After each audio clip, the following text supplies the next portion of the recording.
Untuk ahli Pak Dr. Iqbal Mukhtar dan Ibu Profesor Gandes untuk mendengar pendalaman kalau ada daripada para hakim. Dipersilakan yang pertama Pak Arsul. Oke. Prof. Eni, silakan Prof. Ini kok jadi takut hakim bertanya ini.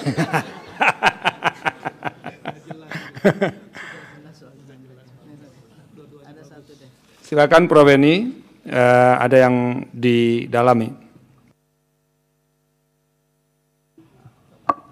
Baik, terima kasih kepada Prof. Iqbal dan Prof. Gandes. Saya sedikit sekali karena sudah cukup lengkap yang disampaikan tadi oleh kedua ahli. Jadi ini begini, tadi dari paparan Prof. Gandes itu mengatakan bahwa ini kan umumnya kolegium itu seolah-olah istilahnya memang independen, disebutkan dalam undang-undang independen. Tetapi pada kenyataannya dari paparan itu mengatakan independensinya masih harus dipertanyakan ini di situ. Sementara kalau di bawah organisasi profesi itu apakah menjadi juga lebih independen di situ? Karena juga di situ juga independen, tetapi kan ini juga di bawah organisasi profesi.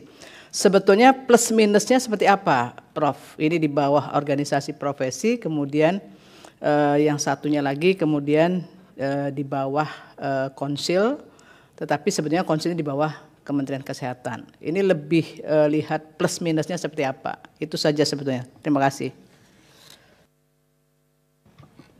Pak Yang Mulia Pak Arsul, silakan. Terima kasih Yang Mulia Pak Wakil. Terima kasih kepada Pak Dr. Iqbal Mukhtar dan Prof. Gandes Retno Rahayu yang sekira siang ini memberikan perspektif baru Pak, bukan kepada barangkali pemohon, pemerintah dan itu, tapi paling tidak kepada para hakim konstitusi. Saya tentu ingin mendalami berdasarkan sependek pengetahuan saya ya terkait dengan dunia kedokteran maupun dunia kesehatan ya. Jadi karena pengetahuannya pendek, maka tentu saya akan menyampaikan dan tentu mohon kemudian perspektif dari kedua ahli tentang apa juga yang dirasakan oleh masyarakat. Pertama saya ingin menyampaikan dari apa yang menjadi dasar dari Presiden dan juga DPR selaku pembuat undang-undang, ya, bahwa tentu pemerintahan negara dalam hal ini secara luas memiliki tanggung jawab untuk mewujudkan tujuan bernegara kita, yang antara lain tentu memajukan kesejahteraan umum, mencerdaskan kehidupan bangsa. Itulah dasar dari politik hukum yang kemudian tertuang dalam Undang-Undang 17 2023, Undang-Undang Kesehatan.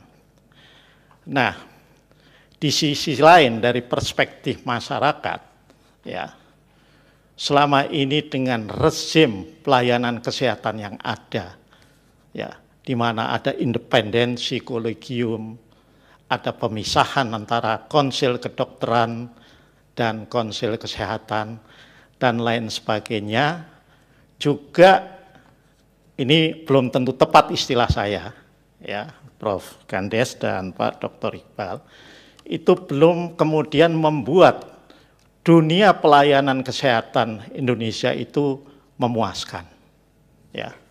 Kalau kita lihat yang terakhir saja misalnya, ya, ada devisa kita yang dipergunakan oleh rakyat Indonesia untuk pelayanan kesehatan di luar negeri yang kalau menurut pemberitaan di pertengahan tahun ini itu sudah angkanya mencapai hampir 200 triliun.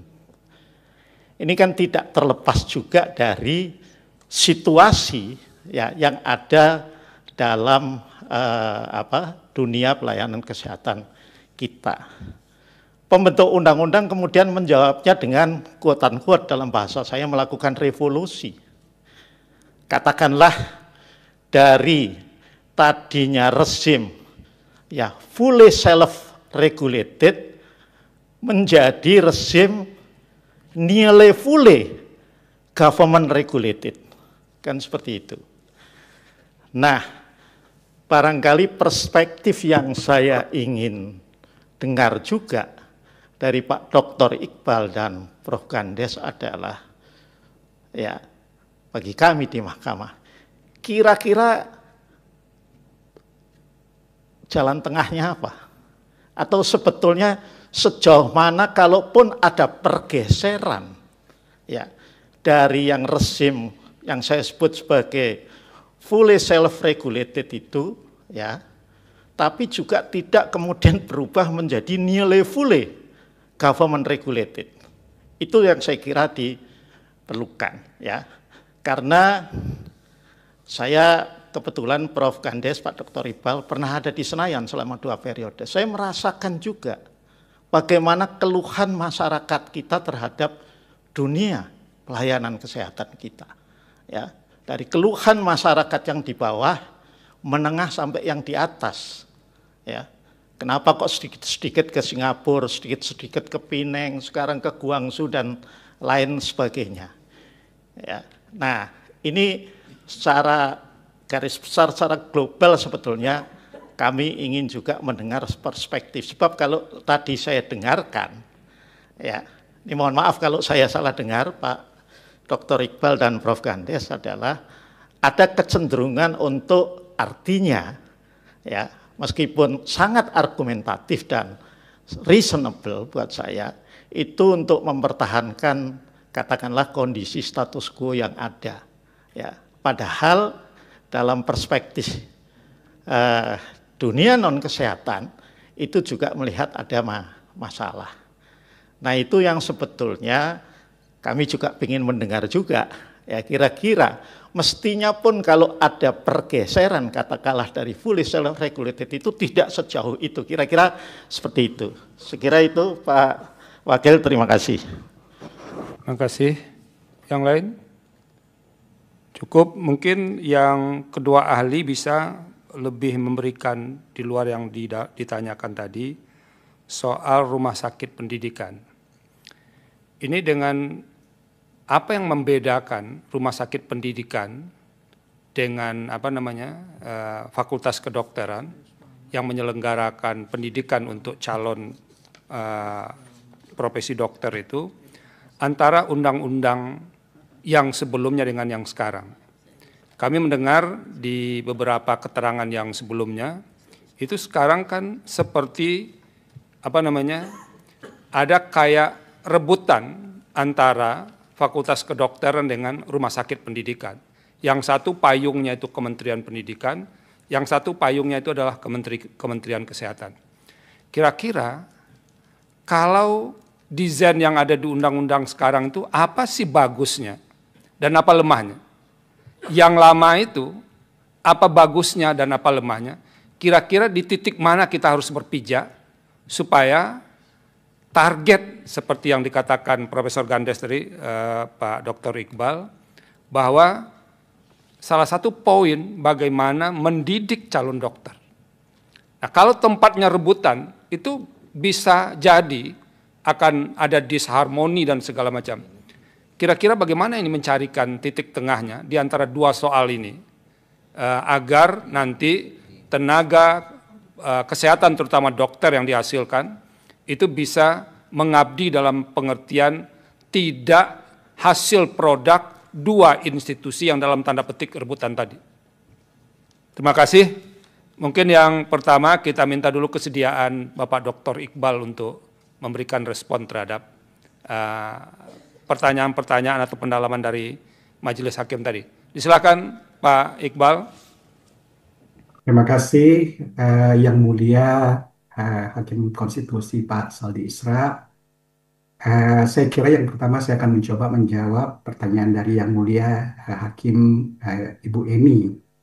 Di sini dipertanyakan sebenarnya model bagaimana yang paling baik, karena di satu sisi kolegium itu ada di bawah organisasi profesi, kemudian yang lain itu di sisi lain adalah di bawah Menteri Kesehatan. Saya kira statement ini perlu kita sedikit justify dulu.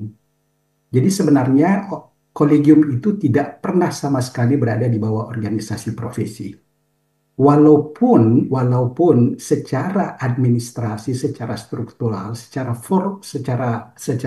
letterleh itu memang yang menandatangani itu adalah organisasi profesi. Tetapi kolegium sendiri itu merupakan sebuah institusi yang berdiri sendiri secara independen. Dan di dalam pelaksanaan kegiatan sehari-hari, organisasi profesi tidak pernah terlibat dalam keputusan yang diambil oleh kolegium. Akan sangat banyak contoh yang bisa kita berikan bagaimana sebenarnya kolegium itu tidak betul-betul terkait dengan organisasi profesi. Mungkin nanti secara detail kita jelaskan. Tetapi intinya di sini saya mau menyampaikan bahwa sebenarnya walaupun secara letterleh itu di bawah organisasi profesi, tetapi tidak ada satupun kegiatannya itu yang dipengaruhi oleh organisasi profesi. Kalau misalnya ini dibawa oleh Kementerian Kesehatan, ini jelas merupakan deviasi, anomali. Karena di dunia ini tidak ada satupun negara di mana kolegium itu berada di bawah pemerintah. Apa yang kita takutkan kalau kolegium itu berada di bawah pemerintah itu adanya justifikasi program. Jadi pemerintah itu bisa menggunakan kolegium ini sebagai senjata untuk memuluskan program mereka. Saya berikan contoh tadi, saya gambarkan bagaimana beberapa waktu yang lalu muncul narasi yang dikemukakan oleh Menteri Kesehatan. Jadi narasi itu diangkat kemudian beliau mencoba mendekati kolegium jantung kardiovaskular. Karena menganggap bahwa di Indonesia ini jumlah dokter jantung kurang dan mereka membutuhkan tindakan intervensi, maka muncul narasi dari Menteri Kesehatan bahwa dokter umum yang dididik selama beberapa bulan menjalani tindakan intervensi itu nanti bisa diberikan kompetensi melakukan tindakan pemasangan ring jantung. Ini tentu merupakan hal yang sangat berbahaya. Kenapa? Karena untuk sampai pada level bisa melakukan tindakan intervensi, seorang dokter itu harus menjadi kardiolog dulu selama 4-5 tahun. Setelah itu dia harus melanjutkan interventionist program lagi selama sekitar 2 tahun. Jadi praktikali dibutuhkan 7 tahun sebelum dikatakan bahwa dia itu kompeten untuk melakukan tindakan intervensi atau pemasangan cincin jantung. Bahkan kalaupun sudah menjadi interventionist, itu membutuhkan jam terbang yang cukup tinggi sebelum dapat dikatakan ahli. Kalau ujuk-ujuk tiba-tiba ada program yang kemudian membolehkan dokter umum yang dilatih beberapa bulan melakukan tindakan pemasangan ring jantung, ini bukan hanya tidak profesional, tetapi sangat berbahaya bagi keselamatan dan kesehatan pasien. Kira-kira bisa dibayangkan bagaimana kalau ada keluarga kita yang mengalami blok jantung, katakanlah blok jantung pada 3 area. Terus tiba-tiba yang akan menangani pemasangan cincin jantungnya itu adalah dokter yang dilatih beberapa bulan. Kita tentu tidak bisa menerima hal ini karena ini memang di luar nalar kita dan itu tidak ada satupun di dunia yang membolehkan kompetensi berdasar pelatihan selama beberapa bulan ini. Ini merupakan salah satu contoh bagaimana betapa risikonya apabila kolegium itu dibawa Kementerian Kesehatan. Dan kalau ini terjadi, berbagai program-program yang memudahkan atau menurunkan standar kompetensi itu bisa terjadi. Kalau saya ditanya, yang idealnya sebenarnya bagaimana? Yang idealnya kolegium itu sebenarnya memang harus sangat independen, berdiri sendiri. Bahkan kalau perlu presiden sendiri yang mengeluarkan surat penunjukan dari anggota-anggota kolegium tersebut berdasar masukan dari para anggota kolegium. Jadi sama sekali tidak ada yang membawahi dia. Jadi betul-betul dia merupakan the custodian of knowledge, pengampu dari ilmu kedokteran tersebut. Ini yang pertama untuk Yang Mulia Ibu Eni. Kemudian yang kedua, kepada Yang Mulia Bapak Arsul Sani. Tadi ditanyakan bahwa kita sebenarnya ini merupakan sebuah pendulum yang bergerak dari ekstrem kiri ke ekstrem kanan. Mohon izin Pak Prof. Iqbal. Kalau tadi dari paparannya, kalau memang kemudian kolokium itu dalam pemikiran ahli, benar-benar dia adalah sesuatu yang independen, ya, supaya tidak ada kemudian kontaminasi termasuk terkait dengan keilmuan itu di dalamnya. Terus pengawasannya harus seperti apa nanti terhadap kolegium itu sendiri? Untuk pengawasannya, apakah tidak ada pengawasan sama sekali? Pengawasannya itu berdasar self regulation. Jadi sebenarnya begini, saya mencoba melihat contoh di berbagai negara maju dari mereka memiliki advisory board. Jadi advisory board itu memang dipilih oleh kolegium tersebut, di mana yang terpilih ini betul-betul orang yang sangat mumpuni karena mereka tahu. Jadi di dalam sebuah kolegium, dalam sebuah profesi itu mereka tahu siapa sebenarnya orang-orang yang paling mumpuni, yang memiliki etika paling tinggi, yang tidak pernah melakukan tindakan tercela, tidak pernah melanggar etika, mereka itu tahu. Nah, mereka inilah yang dipilih sebagai advisory board. Jadi semacam badan pengawas yang mengawasi institusi ini. Itu beda dengan kalau misalnya penunjukan yang dilakukan oleh Menteri Kesehatan. Beberapa waktu yang lalu, penunjukan anggota kolegium itu dilakukan melalui voting idol. Jadi Menteri Kesehatan itu membuka online voting ya, di mana semua orang bisa memilih siapa yang dia inginkan. Jadi di sini akan terlihat bahwa betapa kita bisa secara scatter memilih orang lain yang kita tidak tahu. Kita tidak kenal orang tersebut, tapi kita masukkan namanya. Apa yang terjadi? Boleh jadi yang muncul sebagai suara tertinggi adalah orang yang terpopuler, tetapi belum tentu yang memiliki integritas yang tinggi. Itu beda dengan misalnya kalau yang menentukan advisory board itu adalah orang-orang yang memang berkecimpung puluhan tahun di bidang tersebut. Jadi misalnya katakanlah misalnya kita kasih bidang bedah toraks. Tentu orang yang berkecimpung di bidang bedah toraks itu selama puluhan tahun tahu siapa sebenarnya orang yang paling berdedikasi di bidang tersebut. Mereka itu tahu dan itu yang mereka tunjuk sebagai advisory board. Jadi bukan secara scatter kita memilih berdasar anjuran dari A atau mendasar desakan dari B, tidak. Tetapi mereka tahu bahwa di dalam bidang ini, inilah orang-orang yang paling mumpuni. Dan itu yang mereka pilih sebagai advisory board. Itu adalah contoh yang ada di Inggris dan di Amerika, Bu Eni.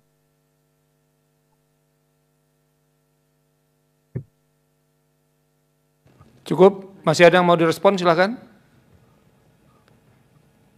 Sekarang yang kedua mungkin ke Yang Mulia Bapak Arsul Sami.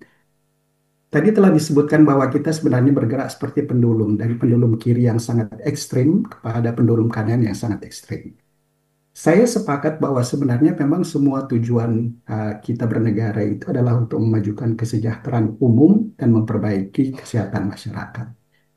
Tetapi di dalam berproses seperti ini, kita perlu rasional dan perlu lebih wise. Jadi maksud saya begini, selama ini Indonesia ini dibangun oleh institusi-institusi yang akan dibubarkan ini. Jadi kolegium ini telah puluhan tahun ada di Indonesia dan telah berkontribusi untuk menghasilkan lebih 60.000 dokter spesialis. Itu tiba-tiba mau dibubarkan. Kemudian mau dibentuk kolegium yang baru. Pertanyaan saya, apa kendalanya? Apa masalahnya? Apa yang menjadi weakness-nya? Kalaupun ada weakness tersebut, mungkin baiknya weakness-nya itu kita perbaiki. Jadi ibaratnya kita punya sebuah rumah yang mungkin gentengnya bocor atau jendelanya itu rusak. Janganlah kemudian rumah ini kita rubuhkan. Kita perbaiki. Jendelanya kita ganti, atapnya kita tambal. Kalau kita rubuhkan, itu akan memberikan risiko yang jauh lebih besar. Sekarang kita bisa bayangkan bagaimana kolegium yang telah ada puluhan tahun di berbagai disiplin ilmu yang telah menghasilkan lebih 60.000 dokter spesialis, tiba-tiba diganti oleh kolegium bentukan Kementerian Kesehatan. Dengan segala risikonya. Itu kira-kira bagaimana ke depannya dunia kedokteran kita. Nah, ini juga terkait mungkin, jadi kalau saya sarankan di sini, kalau memang kita ingin membuat negeri ini lebih bagus, kalau kita ingin melakukan perbaikan, janganlah kita melakukan perbaikan itu secara revolusioner tanpa kita tahu bahwa apa yang kita lakukan ini memiliki evidence base. Ini kan semua yang dilakukan oleh Menteri Kesehatan ini hanya berdasar asumsi, berdasar pendapat, berdasar perkiraan. Dia nggak punya sama sekali evidence base bahwa kolegium di bawah Kementerian Kesehatan itu lebih bagus daripada kolegium yang dibentuk oleh mereka sendiri. Itu nggak ada buktinya. Termasuk dengan hospital base misalnya. Apakah ada bukti bahwa hospital base itu lebih bagus daripada university base? Itu nggak ada. Jadi semua yang dilakukan ini hanya berdasar intuisi-intuisi, berdasar self perspektif tanpa ada bukti yang jelas. Termasuk misalnya di dalam hal ini misalnya bentukan konsil. Kita tahu bahwa konsil di seluruh dunia itu menganut prinsip yang sama. Ada yang namanya konsil bidang kedokteran, medical council, dan ada konsil tenaga kesehatan. Kenapa tiba-tiba ujuk-ujuk ini semua disatukan? Apa kendala yang ada selama ini? Apakah memang selama ini, katakanlah misalnya dengan konsil kedokteran itu ada korupsi besar-besaran di sana, atau adakah fraud, atau adakah hal yang bisa secara moral itu memang sangat berbahaya? Atau hanya keinginan dari Menteri Kesehatan ingin membuat legend, ingin membuat bahwa dia membangun sebuah paradigma baru, atau dia ingin membentuk, katakanlah bahwa saya ini berhasil meninggalkan sebuah legacy. Saya kira legasi tidak akan memberikan apa-apa kalau apa yang kita inovasikan itu tidak memiliki bukti yang jelas. Nah, jadi menurut saya untuk menjawab pertanyaan yang mulia Arsul Sani, barangkali di sini kita perlu lebih bijak. Jadi jangan kita mengambil prinsip all or none. Jangan kita mengambil prinsip menghancurkan yang ada, kemudian membangun yang baru yang kita sendiri tidak tahu. Sebenarnya Kementerian Kesehatan di sini bisa lebih wise dengan mengajak semua institusi atau stakeholder yang ada untuk bekerja sama, untuk duduk bersama membicarakan hal ini, di mana mereka semua bisa menjadi win-win solution. Jadi jangan ada kemudian di satu sisi dianggap bahwa organisasi profesi merupakan superpower, tetapi kemudian ketika dia mengganti digma itu justru yang menjadi superpower adalah Menteri Kesehatan. Sebenarnya marilah Menteri Kesehatan itu duduk bersama dengan organisasi profesi dan stakeholder yang lain untuk membicarakan semua ini. Jangan karena saya Menteri Kesehatan berarti bahwa saya memiliki hak untuk govern everything. Itu yang barangkali kita perlu diskusikan secara lebih bijak. Nah, ini terkait juga dengan pertanyaan yang mulia Bapak Saldi Isra. Akhir-akhir ini berkembang wacana tentang hospital base. Jadi selama ini memang pendidikan dokter spesialis itu dilaksanakan oleh universitas. Kemudian Menteri Kesehatan berargumentasi bahwa jumlah dokter di Indonesia itu sangat kurang. Yang pertama, kalau kita mengandalkan pada asumsi ini, bukan hanya di Indonesia, semua dokter di negara-negara maju itu kurang. Di Amerika jumlah dokter itu sangat kurang. Dan karena itu mereka mengimpor dokter-dokter luar negeri. Dari Eropa, dari Filipina, dari India. Itu kurang, sangat total. Apalagi di daerah-daerah perifer. Di Australia begitu, sangat kurang. Di Inggris pun begitu, sangat kurang. Tidak ada satupun negara di dunia saat ini yang memiliki kecukupan jumlah dokter spesialis. Kekurangan ini tentu saja bisa kita perbaiki, tetapi dengan jalan yang rasional dan masuk akal. Kalau memang jumlah dokter spesialis itu kurang, kenapa bukan jumlah dokter spesialis, alokasi jumlah spesialis, kuota jumlah dokter spesialis itu yang kita tambah? Kenapa kita justru membuat hospital base, yang sebenarnya hospital base sendiri itu belum memiliki evidence base yang jelas di dalam peningkatan kuantitas dan kualitas pelayanan kesehatan. Itu yang pertama. Kemudian yang kedua, resources yang akan digunakan itu sama. Jadi rumah sakit pendidikan yang selama ini digunakan university base, jadi dosen-dosennya, dokter-dokternya yang ada di sana, itu kemudian juga yang akan digunakan hospital base itu. Jadi hospital base itu sebenarnya esensinya itu bahwa yang mendidik dan mengeluarkan ijazah spesialisnya itu adalah rumah sakit, bukan universitas. Itu sebenarnya intinya. Alasannya karena universitas selama ini gagal memproduksi jumlah dokter spesialis yang cukup. Nah, pertanyaan yang berikutnya sebenarnya bukan hanya terkait universitasnya, tetapi bagaimana rasio antara anak didik dengan dosen didik. Sekarang universitas sendiri menggunakan rumah sakit pendidikan itu. Kemudian datang hospital base juga menggunakan rumah sakit pendidikan itu. Tidak ada peningkatan jumlah tenaga pengajar, tidak ada peningkatan jumlah alat, tidak ada peningkatan jumlah sarana. Maka yang terjadi ini adalah penumpukan eh, anak-anak didik, sementara sarana tenaga pengajar itu jumlahnya terbatas. Jadi apa bedanya gitu? Jadi nanti akan kita lihat bahwa ada satu pasien yang akan menjalani operasi tiroid misalnya, itu akan dikerubuti oleh begitu banyak adik-adik yang sementara mengikuti pendidikan spesialis. Kita tidak akan bisa memperbaiki distribusi jumlah dokter spesialis di Indonesia kalau kita tidak meningkatkan kapasitas pelatihnya, dokter yang akan mengcoachnya, sarananya. Itu tidak bisa. Dengan hospital base ini, mereka tidak memperbaiki apa-apa. Mereka hanya merubah venue dari university base itu ke hospital base dengan harapan bahwa rumah sakit bisa mengeluarkan sertifikat.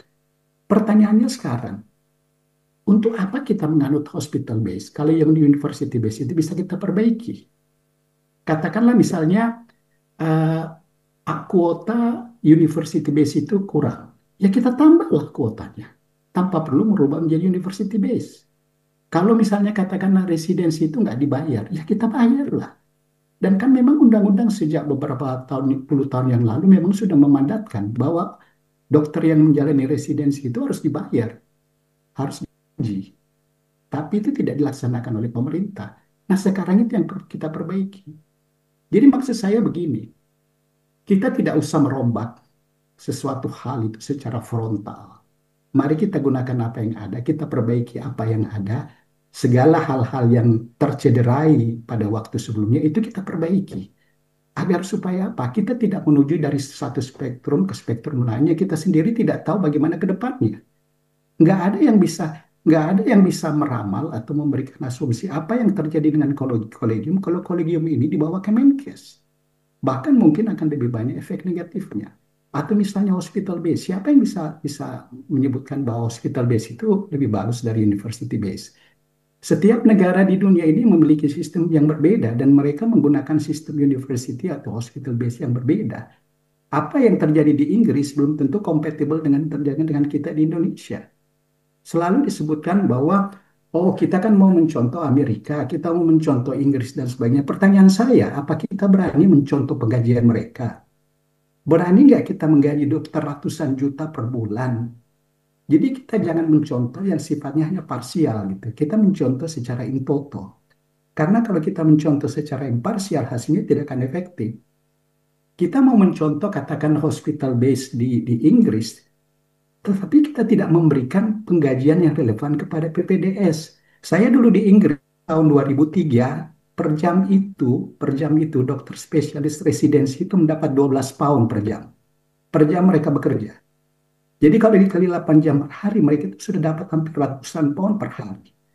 Di Indonesia, apakah ini ada? Lantas kita mau mencontoh hospital base, tetapi kita tidak menyiapkan pembayaran bagi mereka. Ini yang saya sebut kerancuan. Dan kalau ini terjadi terus-menerus, ini menimbulkan bahaya yang sangat signifikan bagi dunia kesehatan Indonesia ke depan.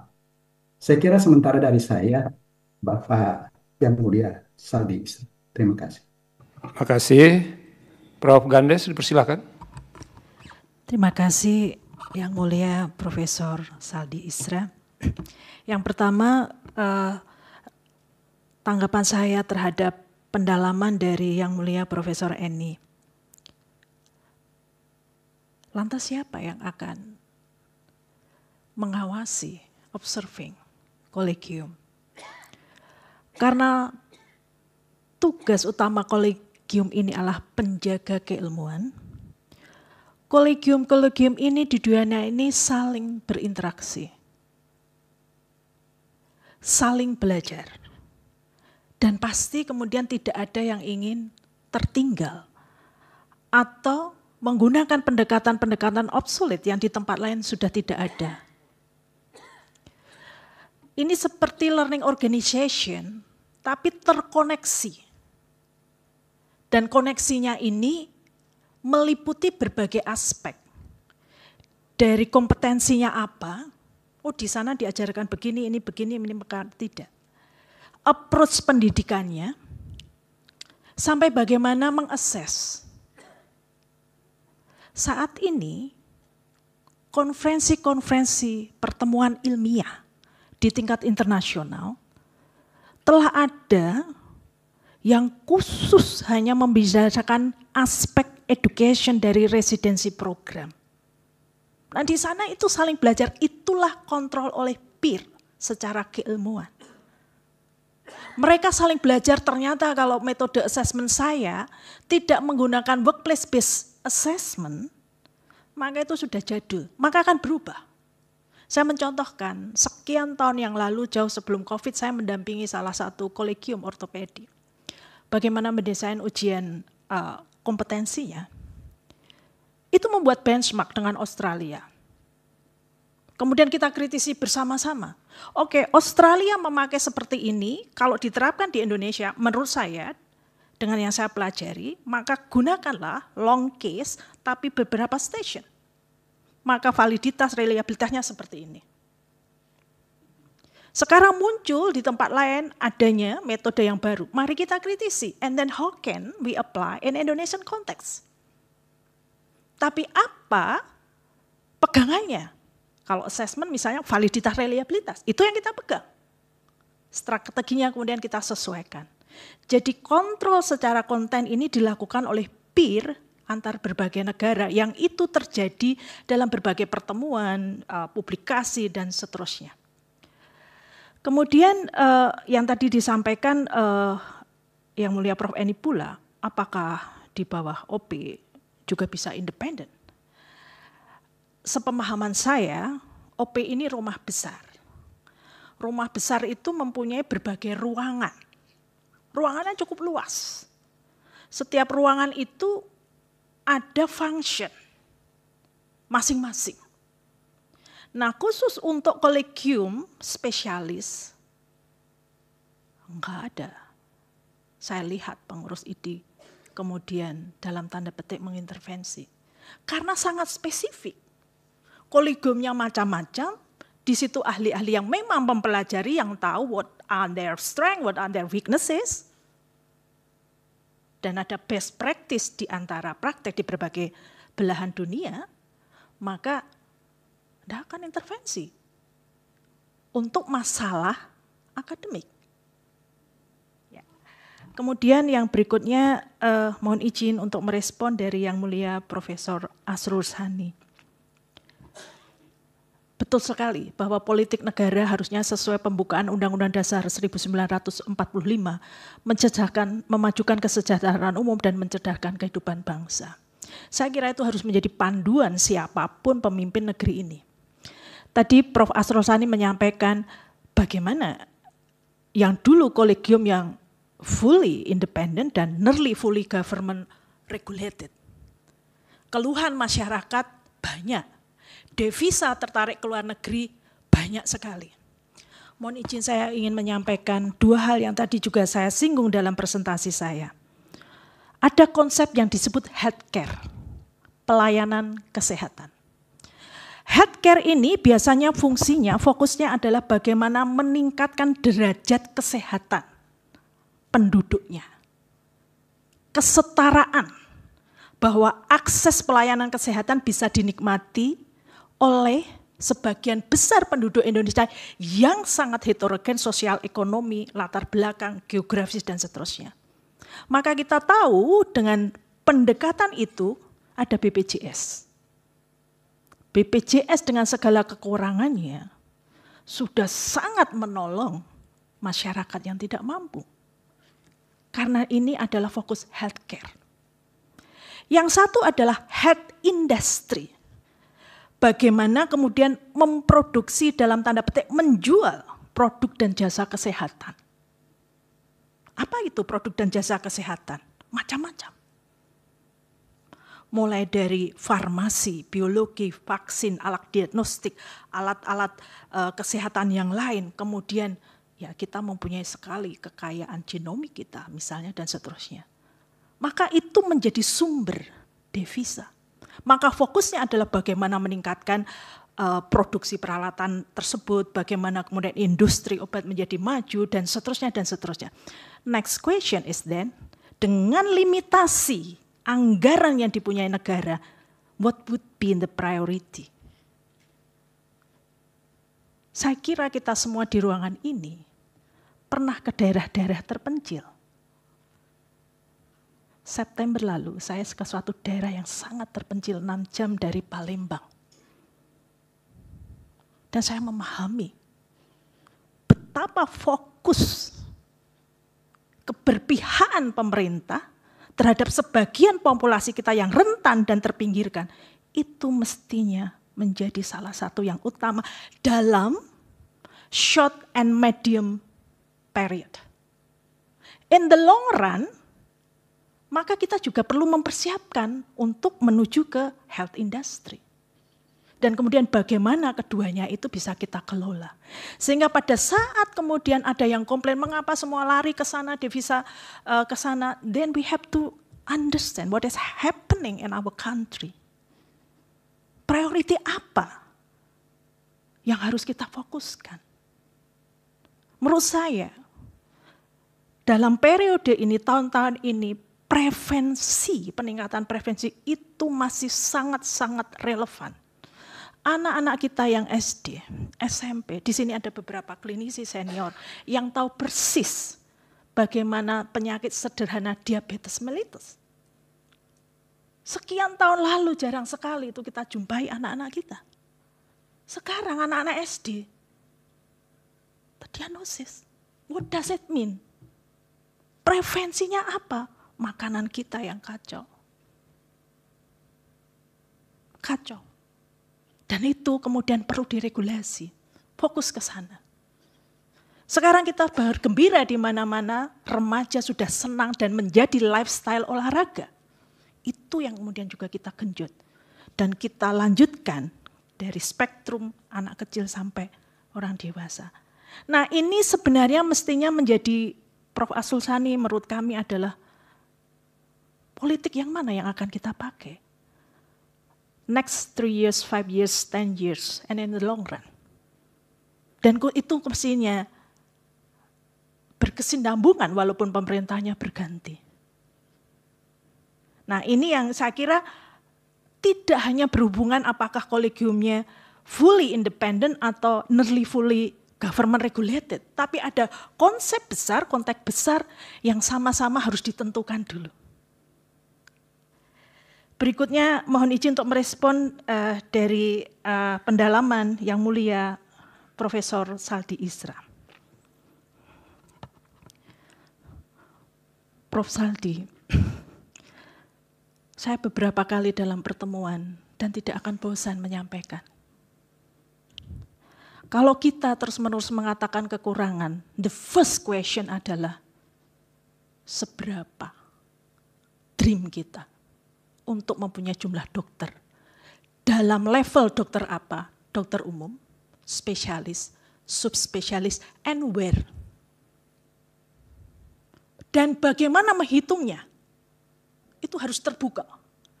Apakah secara rasio tenaga medis dan kesehatan dengan populasi, dan dihitung bagaimana kematian populasi itu dalam sekian kemudian dihitung, bergabung dengan epidemiologi, atau mungkin dengan cara lain. Tapi harus terbuka penghitungan ini. Biarkan dikritisi penghitungan ini.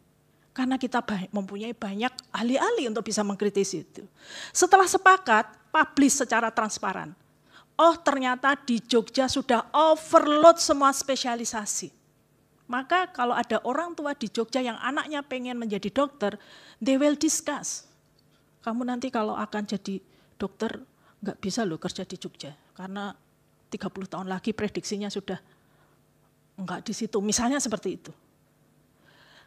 Saat dipublikasi secara transparan dengan perhitungan yang dikritisi sebelumnya, Fakultas Kedokteran akan bisa merespon, saya bisa nambah itu 1 tahun sekian, tapi dengan fasilitasi ini. Dan seterusnya. Nah, yang terjadi sekarang betul sekali yang dikatakan Prof. Saldi Isra. Rebutan. Pertanyaannya, mengapa harus rebutan?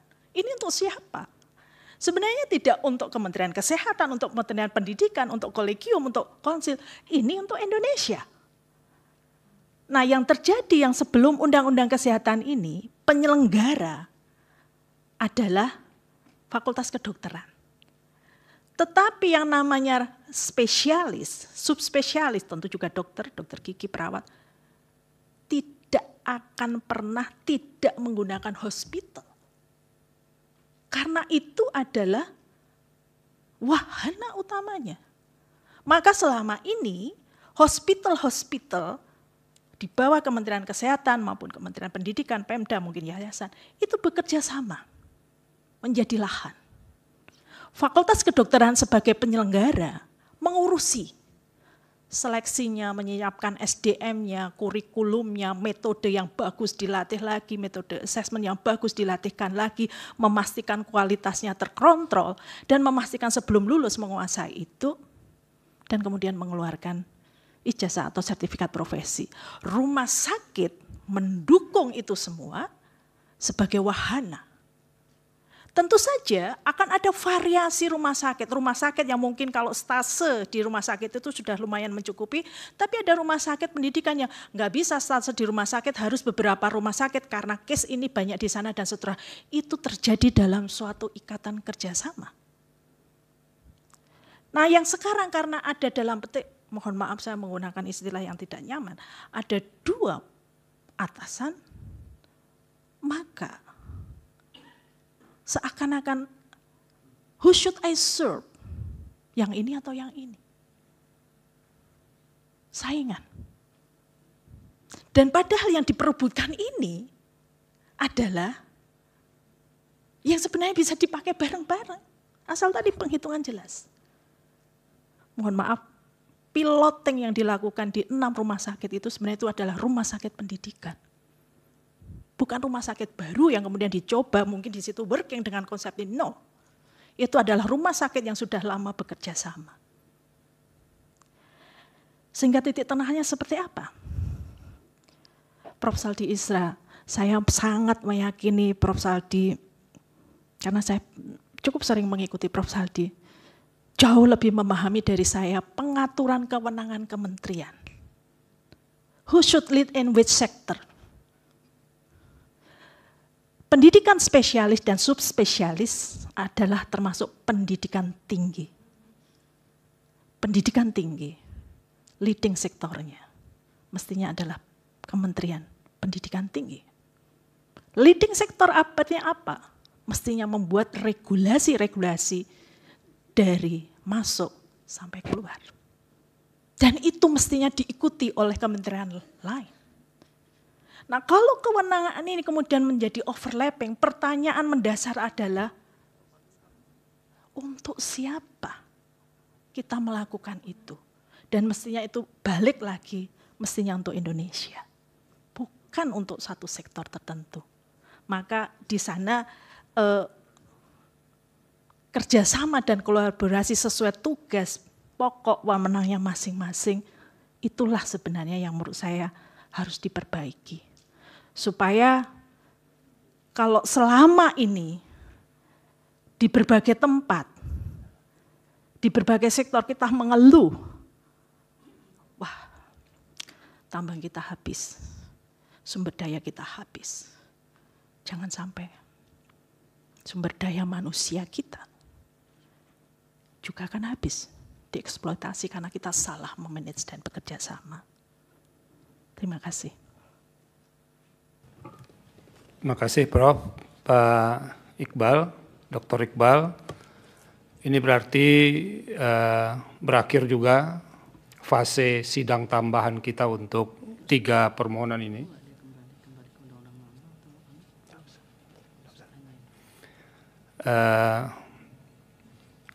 Kami menyampaikan terima kasih kepada Dr. Iqbal yang sudah mengganggu jadwal bekerjanya di Doha, di Qatar, dan juga kepada Profesor Gandes yang harus dari Jogja datang ke sini untuk menyampaikan pandangan-pandangannya untuk memperkaya perspektif hakim konstitusi dalam memutus permohonan ini. Dan kepada DPR, Presiden, pihak terkait, dan pemohon, dengan berakhirnya sidang ini, karena ada penambahan jadwal, ada keterangan baru yang diperlukan oleh Mahkamah, pihak-pihak diminta juga kalau mau menyerahkan keterangan kesimpulan tambahan. Jadi kalau ada yang tidak sepakat dengan apa yang disampaikan oleh para ahli atau pihak lain yang diundang Mahkamah, tolong nanti disampaikan di dalam kesimpulan. Pak Sekjen ada yang mau disampaikan? Kalau Pak Sekjen ketawa kita nggak tahan juga, tidak berikan kesempatan. Silakan Pak Sekjen. Tapi dalam konteks tidak membantah ya, nanti di apa saja. Kalau ada yang tidak tepat nanti diluruskan di kesimpulan. Baik, siap. Saya cuma ini aja, Hakim yang mulia ya. Ini kadang-kadang tadi mendengarkan ini tuh mengganggu hati nurani saya aja sih. Intinya pemerintah juga tidak akan melakukan hal-hal yang salah gitu ya. Cuma saya ingin menyampaikan sih Pak Hakim, kalau boleh dengarkan juga orang-orang yang mendapatkan manfaat daripada undang-undang kesehatan ini. Karena banyak juga grassroots yang merasa happy dengan adanya undang-undang kesehatan. Sehingga kita mendapatkan suara yang sama. Karena kita juga akui lah Pak, bahwa sebelum ada undang-undang kesehatan itu kelemahannya banyak sekali. Banyak hal yang sudah kita lakukan perbaikan dengan undang kesehatan. Itu aja sih, nanti sambil kami akan menambahkan kesimpulan tambahan untuk beberapa hal untuk meluruskan tadi Pak. Seperti kolegium di bawah Kementerian Kesehatan itu juga tidak benar. Seperti hospital base, bahwa itu idenya Pak Menteri juga enggak benar. Itu adalah benar-benar benchmarking dari negara lain dan seluruh dunia juga seperti itu. Mungkin itu yang mulia Hakim. Ya, Pak Sekjen, kalau mau menyertakan keterangan pihak-pihak itu secara tertulis silakan disertakan, berbarengan nanti dengan kesimpulan. Jadi itu ruangnya, supaya nanti semakin banyak bahan ke kami, semakin kaya, semakin pusing Mahkamah Konstitusi. Jadi nggak apa-apa, ditambah terus Pak Sekjen, supaya makin banyak bahan yang kami pergunakan. Ini penyerahan kesimpulan, tambahan kesimpulan, baik dari pemohon, dari DPR, dari Presiden maupun pihak terkait, Rabu tanggal 22 Oktober 2025. Silakan kalau mau menambahkan keterangan siapa dan segala macam dilampirkan di kesimpulan, kita akan baca semua untuk membahas permohonan ini. Jadi dengan demikian tidak ada lagi persidangan yang terbuka seperti ini, tinggal Mahkamah nanti akan mendiskusikan, membahas semua bahan yang ada di persidangan ini. Bahkan Pak Sekjen, dulu awal-awal persidangan kami sudah minta, tolong dong ceritakan semua titik lemah yang ada selama ini. Kita sudah minta itu, dan mudah-mudahan itu juga sudah diberikan, termasuk kira-kira ini apa yang tidak benar dilakukan kawan-kawan ID, kita sudah minta juga, terbuka Pak. Jadi jangan disembunyikan, biar kami punya posisi yang balance juga untuk menilai semua poin yang dikemukakan oleh pemohon. Ini sekali lagi, penyerahan tanggapan atau kesimpulan disampaikan melalui kepaniteraan paling lambat 7 hari kerja sejak sidang terakhir hari ini, batasnya 22 Oktober 2025. Kami Mahkamah mengucapkan terima kasih kepada kita semua yang sudah mengikuti persidangan dengan baik, termasuk kepada 2 orang ahli, Ibu Profesor Gandes dan Bapak Iqbal Mokhtar. Saya kembalikan kepada Yang Mulia Ketua Mahkamah Konstitusi. Baik, terima kasih Prof. Saldi. Sidang selesai dan ditutup. Hadirin dimohon berdiri. Yang Mulia Majelis Hakim Konstitusi meninggalkan ruang persidangan.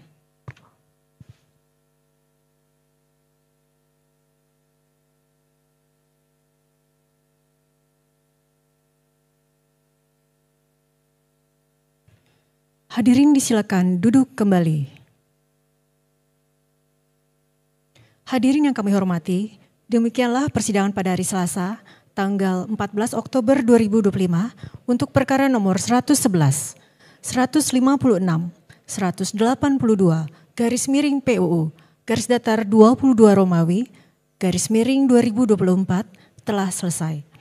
Terima kasih, selamat sore.